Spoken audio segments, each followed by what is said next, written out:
ಬ್ರಿಟಿಷರು ಎಷ್ಟು ಕ್ರೂರವಾಗಿ ಈ ಸ್ವತಂತ್ರ ಹೋರಾಟಗಾರತಿಯನ್ನ ಚಿತ್ರಹಿಂಸೆ ನೀಡಿದರು. ಇವತ್ತಿಗೂ ಅವರ ಕಥೆ ಕೇಳಿ ಕಣ್ಣಿಗೆ ನೀರು ಬರುತ್ತೆ. ಇವರ 2 ಸ್ತನಗಳನ್ನ ಕತ್ತರಿಸಿ ಹಾಕಿದರು, ಆದರೂ ಕೂಡ ಭಾರತಕ್ಕಾಗಿ ಇವರು ಪ್ರಾಮಾಣಿಕವಾಗಿದ್ರು. ಮತ್ತೆ ಒಂದು ಶಬ್ದವೂ ಹೇಳಲಿಲ್ಲ. ವೆಲ್, ಇವರ ಹೆಸರಿದೆ ನೀರಾ ಆರ್ಯ. ಭಾರತದ ಮೊದಲ ಸ್ಪೈ ಏಜೆಂಟ್ ಆಗಿದ್ರು. ಅಷ್ಟೇ ಅಲ್ಲ, ಸುಭಾಷ್ ಚಂದ್ರ ಬೋಸ್ ಅವರ ಪ್ರಾಣ ರಕ್ಷಣೆ ಕೂಡ ಮಾಡಿದ್ರು. ಆದರೂ ಕೂಡ ಇವರ ಬಗ್ಗೆ ಅನೇಕರಿಗೆ ಮಾಹಿತಿನೇ ಇಲ್ಲ. 1902ರಲ್ಲಿ ನೀರಾ ಆರ್ಯ ಒಂದು ಶ್ರೀಮಂತ ಕುಟುಂಬದಲ್ಲಿ ಜನಿಸಿದ್ರು. ಬೇಕಿದ್ರೆ ಅವರು ಒಳ್ಳೆಯ ಜೀವನ ಬದುಕಬಹುದಾಗಿತ್ತು, ಆದ್ರೆ ಅವರು ಆಯ್ಕೆ ಮಾಡಿದ್ರು ರೆವಲ್ಯೂಷನ್. ಮುಂದೆ ಇವರ ಮದುವೆ ಶ್ರೀಕಾಂತ್ ಜಂಜೀರ್ಜನ್ ದಾಸ್ ಅವರ ಜೊತೆಗೆ ಆಗತ್ತೆ. ಇವರು ಒಬ್ಬ ಬ್ರಿಟಿಷ್ ಆಫೀಸರ್ ಆಗಿದ್ರು. ಆದ್ರೆ ಇಲ್ಲೊಂದು ಟ್ವಿಸ್ಟ್ ಇದೆ. ಈತ ಒಬ್ಬ ಬ್ರಿಟಿಷ್ ಸ್ಪೈ ಆಗಿದ್ದ, ಮತ್ತೆ ಸ್ವತಂತ್ರ ಹೋರಾಟಗಾರರಿಗೆ ಹುಡುಕಿ ಕೊಂದು ಹಾಕ್ತಾ ಇದ್ದ.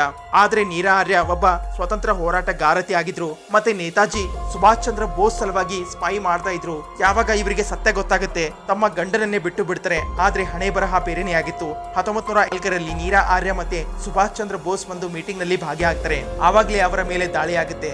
ದಾಳಿ ಮಾಡುವವರು ಬೇರೆ ಯಾರು ಅಲ್ಲ, ಬ್ರಿಟಿಷ್ ಸ್ಪೈ ಶ್ರೀಕಾಂತ್ ಆಗಿದ್ದ.